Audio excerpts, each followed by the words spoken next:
Subscribe பண்ணிவிடுங்க. Okay.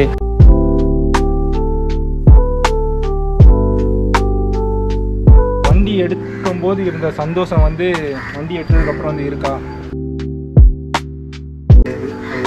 சர்வீஸும் சரியாக கொடுக்கல. காட்ட பக்கத்தில் என்ன ப்ரைஸுக்கு வாங்கினீங்க? 1200.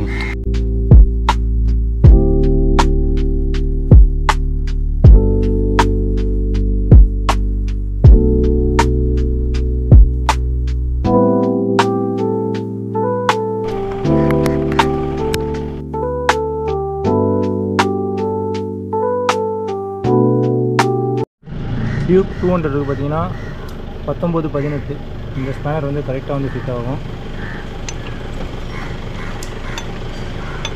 லைட்டாக வச்சு பார்த்தோன்னா ஒரு தட்டலாம். இப்போ லெஃப்ட் சைடு தான் எல்லாமே பார்த்தீங்கன்னா லெஃப்ட் ஹேண்ட் சைடு தான் வந்து கட்டணும். பார்த்தீங்கன்னா லூஸ் ஆகிடுச்சு.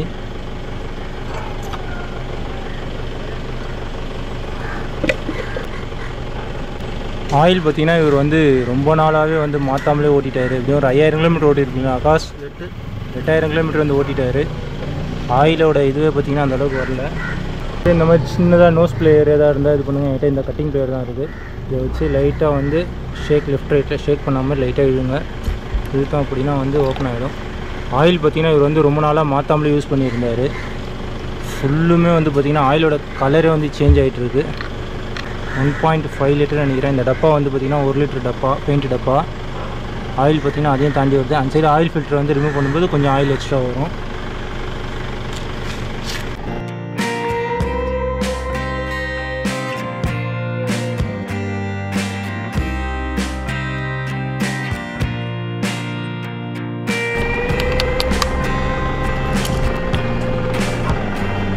உங்கள்கிட்ட வந்து இந்த ஆயில் ஃபில்டர் எடுக்கும்போது சின்னதாக நோஸ் பிளேயர் இருந்தால் ட்ரை பண்ணுங்கள். என்கிட்ட வந்து பற்றினி தான் இருக்குது. அதனால் நான் வந்து இப்படியே எடுத்துடுறேன். ஆயில் ஃபில்ட்ரு பார்த்திங்கன்னா அவ்வளோ கார்பன் ஃபுல்லாக பார்த்தா தெரியும். செம்ம கார்பனு. அப்படியே வந்து ஓரமாக ரிமூவ் பண்ணிடுறேன். உங்களுக்கு பார்த்திங்கன்னா இந்த மாதிரி ஆயில் ஃபில்டரோட கேப்பில் பார்த்திங்கன்னா இந்த மாதிரி ஓரிங் இருக்கும். இந்த ரிங்கு பார்த்திங்கன்னா இப்போ ஆயில் ஃபில்ட்ரு கேப்பில் பார்த்திங்கன்னா இந்த மாதிரி ஓரிங் வந்துருக்கும். ஆயில் ஃபில்ட்ரு வாங்கும்போதே வந்து ஃப்ரீயாகவே கொடுத்துட்டாங்க. இதை வந்து பழைசை எடுத்துகிட்டு புதுசை வேணாலும் சேஞ்ச் பண்ணிக்கோங்க. ஓல்டு எடுத்துகிட்டு அந்த இடத்த வந்து கொஞ்சம் க்ளீன் பண்ணிக்கோங்க. க்ளீன் பண்ணிவிட்டு அடுத்து பார்த்திங்கன்னா புதுசை வந்து அப்ளை பண்ணிடலாம். ஓகே.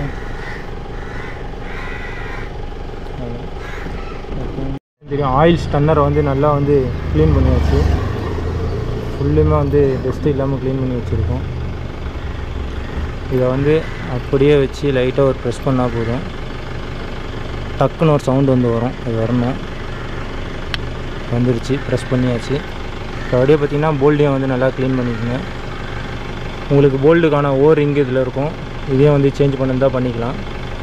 நாங்கள் வந்து சேஞ்ச் பண்ணலை. நல்லா தான் இருக்குது. வாங்கவும் இல்லை அதை நாங்கள்.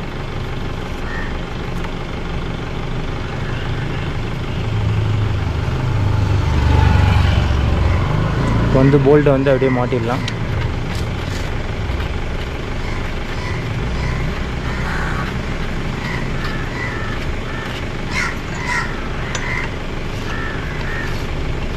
போல்டு வந்து ரொம்பவும் வந்து டைட் வைக்க தேவையில்ல. ஓரளவுக்கு டைட் வச்சா போதும். ரொம்ப டைட் வச்சாலே இந்த போல்டு வந்து உடச்சிக்கும். ரொம்ப லைட் வெயிட் போல்டு.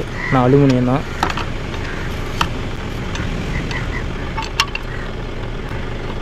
அவ்வளோதான் வச்சாச்சு. ஸோ அப்படியே அந்த சைடில் ஆயில் ஃபில்டரை போய்ட்டு மாட்டிக்கலாம். ஆயில் ஃபில்ட்ரு பார்த்திங்கன்னா 79 ரூபா எம்ஆர்பி ரேட்டோடு வந்து கொடுத்துருந்தாங்க. பார்த்தா தெரியும்.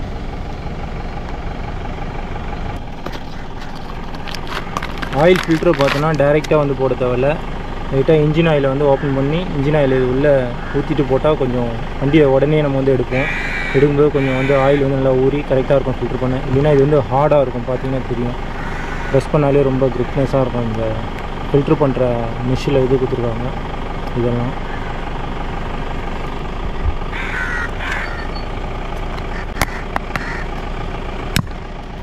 மேக்ஸிமம் 200 இந்த வண்டிலாம் பார்த்திங்கன்னா 20W50 1.5 லிட்டர் சூப்பராக கரெக்டாக இருக்கும். மேக்ஸிமம் ஒரு 5000 கிலோமீட்டர் வரைக்கும் ஓட்டலாம். இந்த ஆயில் ப்ரைஸ் பார்த்தீங்க அப்படின்னா ஒவ்வொரு கடைக்கு வந்து டிஃப்ரெண்ட்டாக வந்து ரேட் வந்து சொல்கிறாங்க. நான் இதை பற்றி தனியாக சொல்கிறேன் ஆயிலை மாற்றி முடிச்சுட்டு.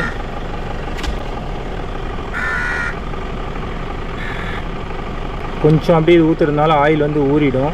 இது வந்து கொஞ்சம் வெளியில் வழியிறதுக்குள்ளே அப்படி வந்த உடனே எடுத்துக்கிட்டு ஸ்ட்ரைட்டாக அதை வெளியில் வழியுது. உள்ளே வச்சுட்டு லைட்டாக சென்டரை வச்சு ஒரு ப்ரெஸ் பண்ணுங்க. ப்ரெஸ் பண்ண உடனே பார்த்தா தெரியும்.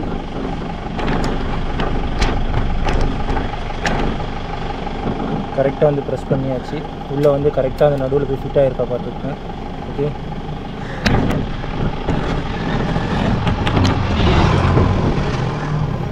ஆயில் கேப்பில் ஓரிங் வந்து கரெக்டாக இருக்கா பார்த்துக்கிட்டு ஆயில் வந்து சுட்டுது. அதுக்குள்ளே வந்து க்ளோஸ் பண்ணிடலாம்.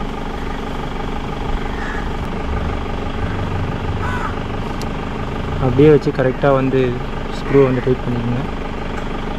புதுசாக ஓரிங் போடும்போது ஒரு மாதிரி கொஞ்சம் வெளியில் கேப்னஸ் தெரிகிற மாதிரி தான் இருக்கும். நீங்கள் கரெக்டாக வச்சு டைட் பண்ணிட்டீங்கன்னா கரெக்டாக ஆகிடும்.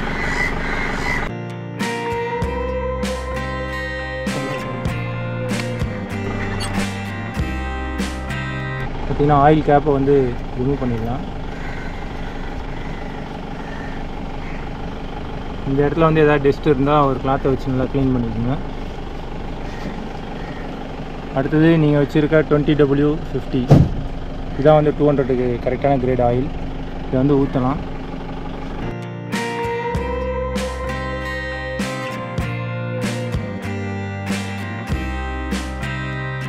இதை வந்து பார்த்திங்கன்னா எப்படியும் ஒரு 2 மாதத்துக்கு ஒரு முறை இந்த இடத்தாச்சும் வந்து க்ளீன் பண்ணி வைக்கணும். அப்படின்னா செம்ம டஸ்ட்டு தான். அங்கே பாருங்கள், பார்த்தா தெரியும். அக்கா சார் இந்த கிளாத்தை எடுத்து கொடுத்தா சங்கருக்கு. ஏதாவது பெயிண்ட் அடிக்கிற மாதிரி எம்டி ப்ரஷ் இருந்ததுன்னா அதை வச்சு கூட இதை வந்து க்ளீன் பண்ணுறது நல்லது. இதேமாதிரி பேட்டரி வந்து கவனிக்கணும். எப்பவுமே வந்து சார்ஜர் போட்டு வைக்கணும். ஓட ரெகுலராக ஓட்டணும் அப்படின்னா பேட்டரி வந்து சார்ஜர் ஆட்டோமேட்டிக்காக ஏறிடும். அப்படி இல்லைன்னா நின்றுட்டே இருந்ததுன்னா பேட்டரி வந்து கொஞ்சம் லோவாகிடும். சார்ஜர் போட்டு யூஸ் பண்ணணும். சில வண்டிகள்லாம் பார்த்திங்கன்னா ஸ்டார் ஸ்க்ரூவில் கொடுத்துருப்பாங்க. இது பார்த்திங்கன்னா அலாங்கியில் வந்து கொடுத்துருக்காங்க. அலாங்கியில் போட்டு தான் துவைக்கணும்.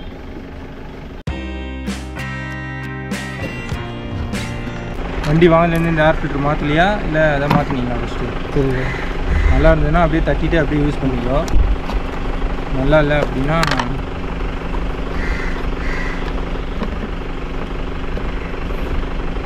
ஏர் ஃபில்ட்ரு வந்து உண்மையிலே நல்லா தான் இருக்குது. அது எனக்கு ஒன்றும் உள்ளே பார்த்தா உள்ளார பார்த்தீங்கன்னா தெரியும். பாருங்க உள்ளே எப்படி இவ்வளோ டஸ்ட்டு வந்துச்சுன்னு தெரில ஒரு வண்டியில். ஓல்ஸ் ஏர் ஃபில்ட்ரு வந்து ஆல்ரெடி தப்பாக போட்டிருப்பாங்கன்னு நினைக்கிறேன். ஏர் ஃபில்ட்ரு பார்த்திங்கன்னா ரொம்ப நாளாக யூஸ் பண்ணார். கண்டிஷன் நல்லா தான் இருக்குது. அந்தளவுக்கு இதில் டஸ்ட்டு ஃபார்ம் ஆகாமல் டைரெக்டாக பார்த்திங்கன்னா இதுக்குள்ளே எப்படி டஸ்ட்டு வந்து போயிடுது.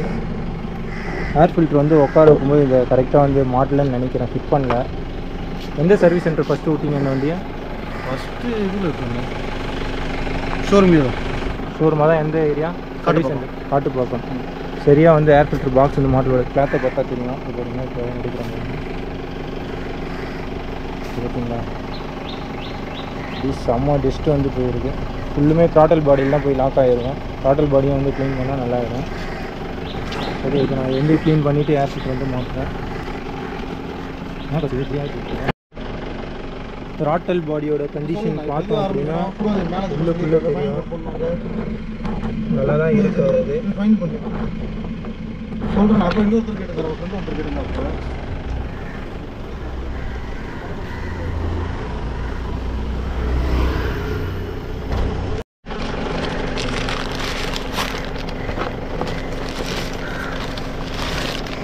ஏர் ஃபில்ட்ரு புதுசு பார்த்தீங்கன்னா 258 ரூபா. அதே எம்ஆர்பி ரேட்டில் தான் வந்து கொடுக்குறாங்க. புதுசு பார்த்திங்கன்னா நல்லா தான் இருக்குது. அதே மாதிரி இதுலேருந்து எடுத்ததும் பார்த்திங்கன்னா நல்லாவே இருக்குது. அதனால் இதே கூட நம்ம டஸ்ட்டை க்ளீன் பண்ணிட்டு போட்டுக்கலாம். இப்போ வந்து ஓல்டு ஏர் ஃபில்ட்ரையும் வந்து அப்படியே ஃபிட் பண்ணுறோம். இந்த பார்த்து ஒரு இந்த 2 லாக் இருக்கும். அதை வந்து லைட்டாக அப்படி ப்ரெஸ் பண்ணி விட்டுடுங்க. விட்டுட்டு ஷேக் ஆகுதா அப்படின்னு பாருங்கள். ஷேக் ஆகல. ஓகே,